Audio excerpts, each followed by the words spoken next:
you the idea of the numbers on this one. We agreed to buy it at 85.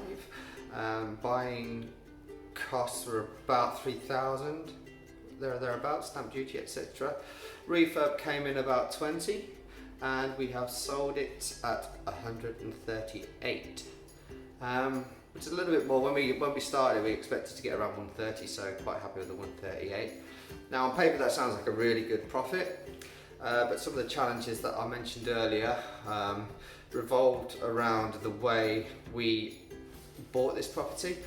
So initially we had it on an option agreement. We had a 7-month option. The idea was to control it, refurbish it and sell it before we ever actually had to buy it. But for whatever reason, we didn't quite have enough money.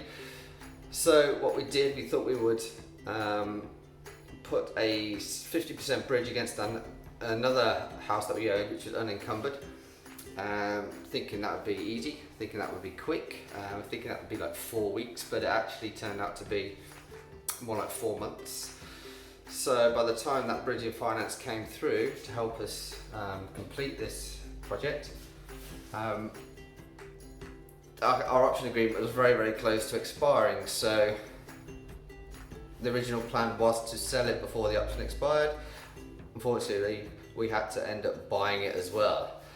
So we incurred stamp duty there and bridging costs and everything. So what could have been or should have been a 25 grand profit is about a 10 grand profit now. So a lot of key learnings there in terms of making sure your option agreement is long enough for what you need.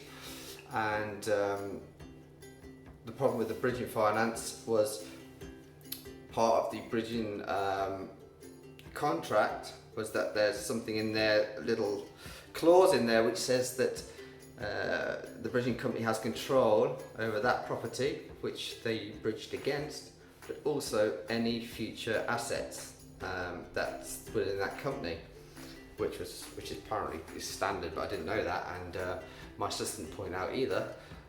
So that was a challenge, and that took about another 2 or 3 months to get that deed of release signed and sealed, and more solicitor costs. So very stressful. So I think what I would suggest is definitely go through your bridging contracts with a fine-tooth comb, and because it can cost you months in delays and an extra 15 grand in bridging fees, which makes a decent